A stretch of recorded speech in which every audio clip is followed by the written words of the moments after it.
Next one is very important one.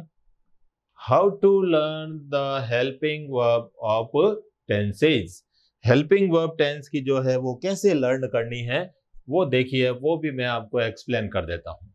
Okay, once again there are 12 tenses and each tense is it's a helping verb. प्रत्येक tense के अंदर अपनी अपनी जो है अलग अलग हेल्पिंग वर्ब होती है, सबके अंदर हेल्पिंग वर्ब होती है. फिर मैं यहां पर एक बार लिख रहा हूं 1 2 3 4 5 6 7 8 9 10 11 and 12.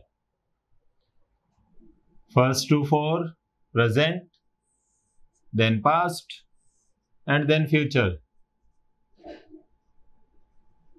Present, past, and future. Present, past and future. अब अपन इसकी लर्न करते हैं हेल्पिंग वर्ब.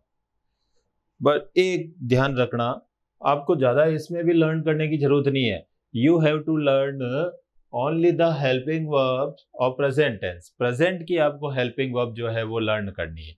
ऑटोमेटिक फिर लर्न हो जाएगा. देखो, in first tense the helping verb is do and does. First के अंदर हेल्पिंग वर्ब क्या होती है? डू और does. In second tense is am and are. is, am and are. In third tense, has and have. Has and have. And in fourth one, has been and have been.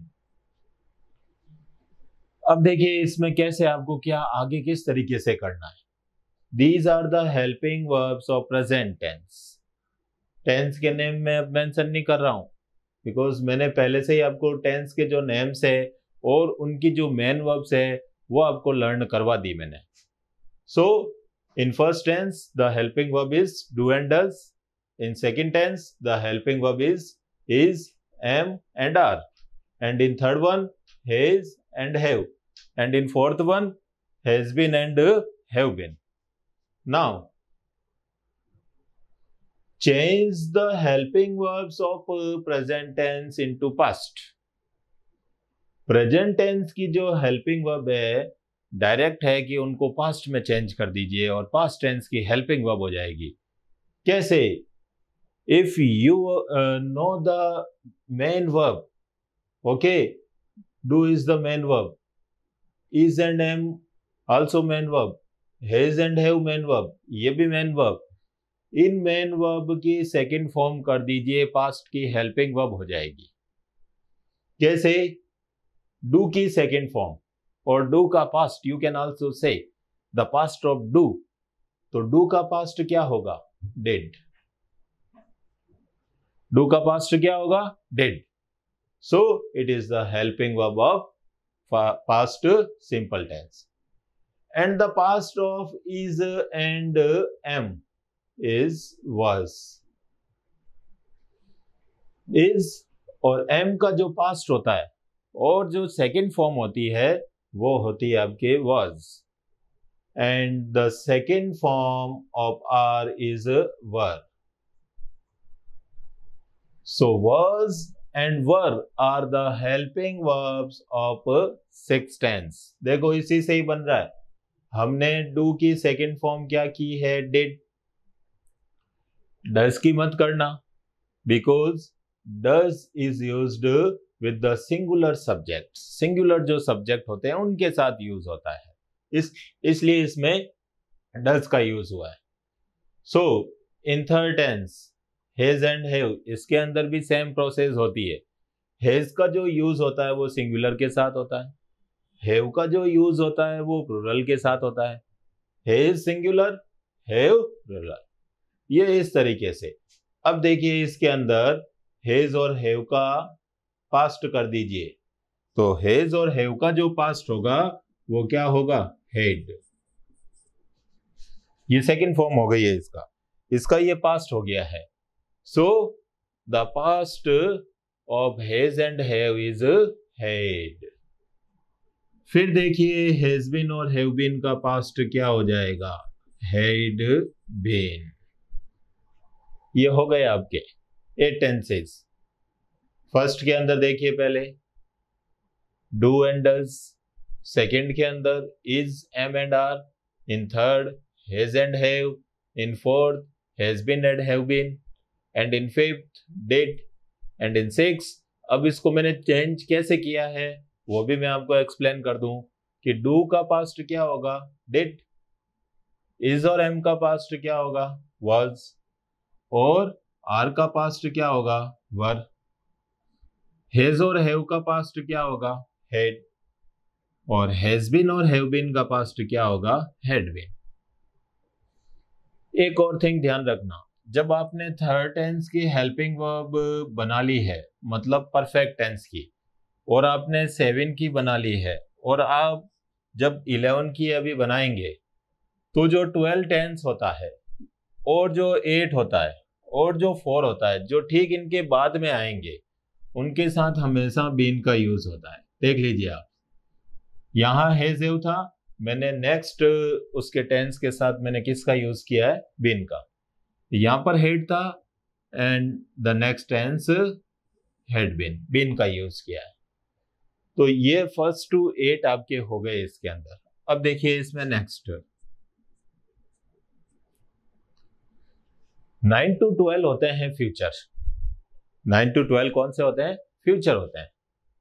9 future simple, 10 future continuous, 11 future perfect, and 12 future perfect continuous. यह आपके future वाले। अब एक mind हमेशा एक देखिए, अपने concentrate कीजिए कि फ्यूचर के साथ हमेशा विल और सेल का यूज होता है। फ्यूचर के साथ किसका यूज होता है, विल और shall. So in 9 will and shall. Okay, 10 में भी आपके क्या होगा, विल एंड सेल। 11 के अंदर भी क्या होगा, विल एंड सेल, और 12 के अंदर भी क्या होगा, विल एंड सेल। सबके अंदर आ रहा है will shall, but now you have two more words in them. Will के साथ क्या आएगा, बी इन 10, तो सेल के साथ भी क्या होगा, बी। 11 में विल के साथ क्या आएगा, have. Same thing with shall, यहां भी हैव। यहां जो यूज होगा वो होगा have been. So same trick with the shall, have been. हो गए ये लर्न सारे आपके नेम्स। सेम हो रहा है इसके अंदर, यहां सब में विल सेल का यूज हुआ, देख रहे हैं आप।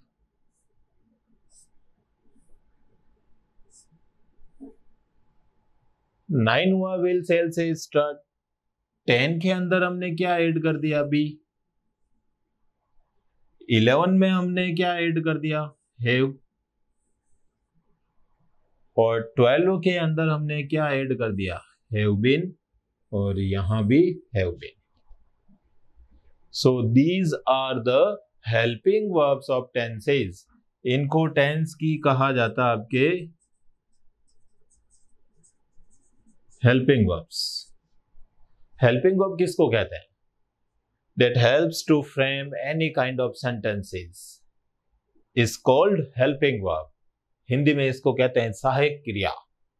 मतलब ये सेंटेंस को बनाने में हेल्प करती है, इसीलिए इनको हेल्पिंग वर्ब कहा जाता है। तो 3 मैंने जो है मेजर आपको मैंने बताए हैं।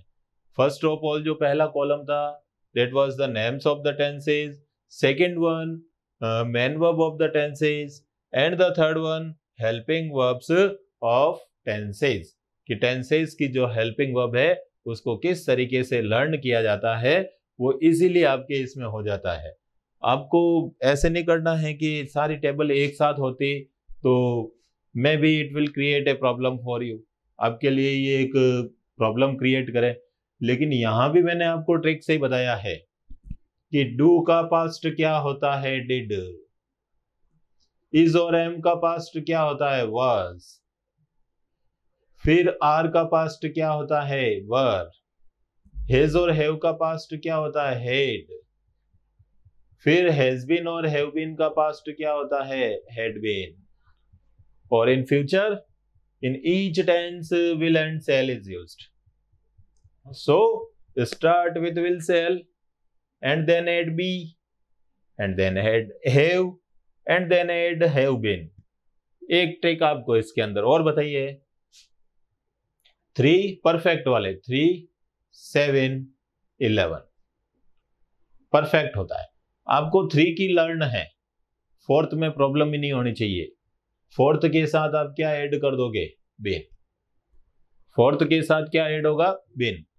आपको यदि 7 की लर्न है तो 8 के साथ क्या ऐड हुआ, बिन।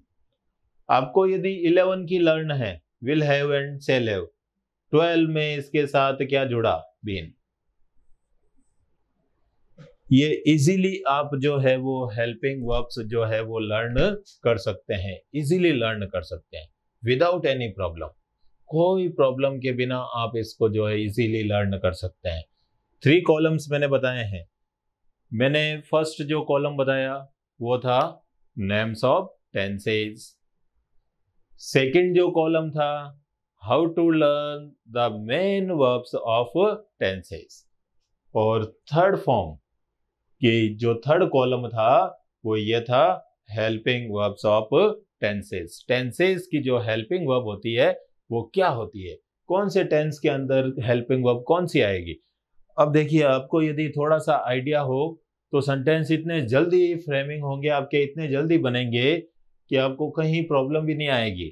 मैंने अभी स्टार्ट किया उससे पहले मैंने कहा था कि आपको कहा था कि जब आपको नॉलेज हो जाएगा हेल्पिंग वर्ब का और मेन वर्ब का तो उस सेंटेंस को आप इजीली जो है आप इजीली बना सकते हैं। ओके, मैं एक एग्जांपल फिर लेके आपके सामने बताता हूं कि how it is very useful for you, कैसे यह आपके लिए जो है वो यूजफुल है। चलिए कोई भी टेंस का ले लेते हैं। इसमें देखिए छोटा सा सेंटेंस ले रहे हैं, while सी, यहां ब्लैंक्स है। ओके, while सी और यहां पर वर्ब आएगी। फिर सपोज मैंने स्लिप ले लिया, in her room, see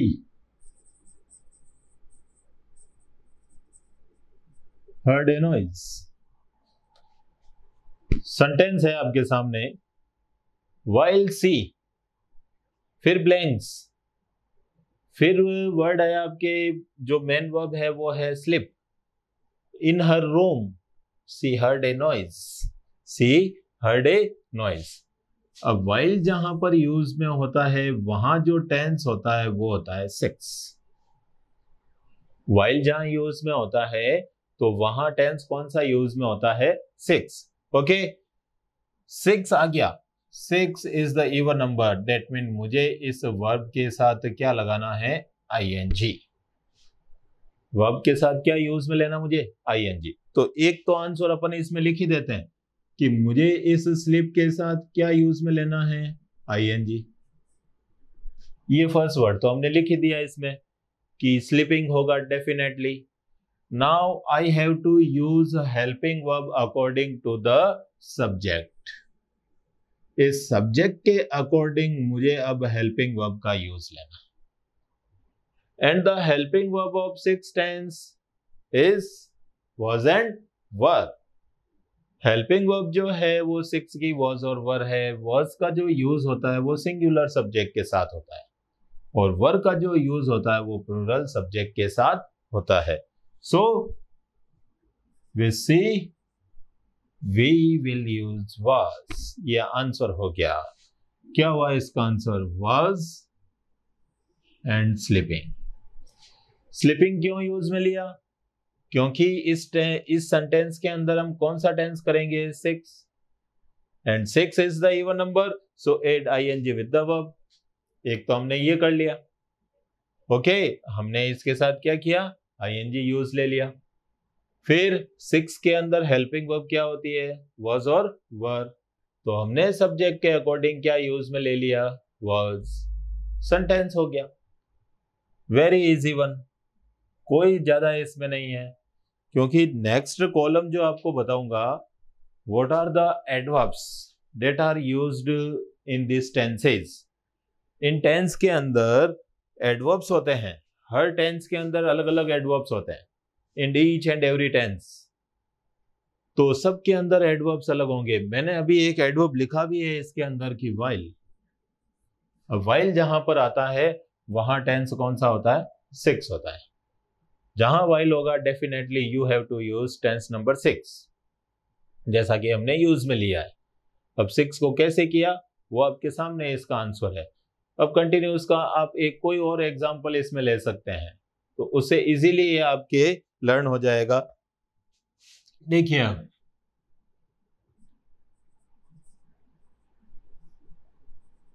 my friend, मैंने यहां पर ब्लैंक्स ले ली, ये हो गया सब्जेक्ट, सब्जेक्ट के आगे क्या आ गई, ब्लैंक्स, और फिर मैंने यहां पर अब मैं मेन वर्ब लिख देता हूं। अब मेन वर्ब ले ली मैंने प्ले, फिर मैंने ले लिया cricket with his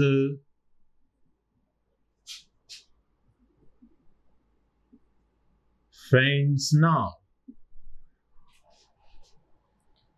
my friend, verb is play, cricket with his friends now, मेरा मित्र अपने मित्रों के साथ अब जो है वो क्रिकेट खेल रहा है। अब देखिए इसके अंदर now is the identification, okay, now is the indicator, and now is the adverb of second tense, tense number 2। ये जो नाउ एडवर्ब है मैं आपको लिखाऊंगा, there is no need to be tension, any kind of tension, कोई tension आपको नहीं लेना है। मैं आपको सारे एडवर्ब्स जो है वो नोट करवाऊंगा। तो ये जो नाउ एडवर्ब है वो सेकंड टेंस का है, and in second tense we use ING with the verb. तो प्ले के साथ क्या होगा, playing, first word playing. Now use helping verb according to the subject, subject के अकॉर्डिंग आपको हेल्पिंग वर्ब यूज में लेनी है, and is will be used, इसका यूज होगा अकॉर्डिंग टू द सब्जेक्ट, क्योंकि सिंगुलर के साथ किसका यूज होता है, इसका। एम का यूज कहां होता है, only with one subject and that is I, और आर का यूज होता है प्लुरल के सब्जेक्ट के साथ। तो ये सिंगुलर था इसलिए मैंने इस यूज में ले लिया। इस वर्ब में आईएनजी क्यों लगाया, क्योंकि ये कंटिन्यूअस टेंस है, इवन नंबर है, इवन नंबर के जो भी होते हैं उनके साथ हमेशा जो है वो आईएनजी का यूज किया जाता है। कोई भी इवन नंबर का टेंस आ गया, whether it is 2, whether it is 4, whether it is 6, और वेदर इट इज 8, और वेदर इट इज 10, और वेदर इट इज 12, कोई भी होगा तो उसके साथ आईएनजी का यूज होगा। इनमें से यदि थर्ड टेंस हुआ, 7 हुआ, 11 हुआ, तो इनमें वर्ब की कौन सी फॉर्म यूज में लूंगा, थर्ड फॉर्म। यदि ये टेंसेज हुए तो 6 के साथ मैंने आईएनजी यूज में ले लिया, इन 3 के साथ मैंने थर्ड फॉर्म ले ली, और बाकी मैंने अभी आपको पहले ही एक्सप्लेन किया था। In first tense first form, in second tense first and second both the verbs are used, and in nine tense first form is used. ये सारे आपके हेल्पिंग वर्ब और ये सारे आपके क्लियर हो चुके हैं।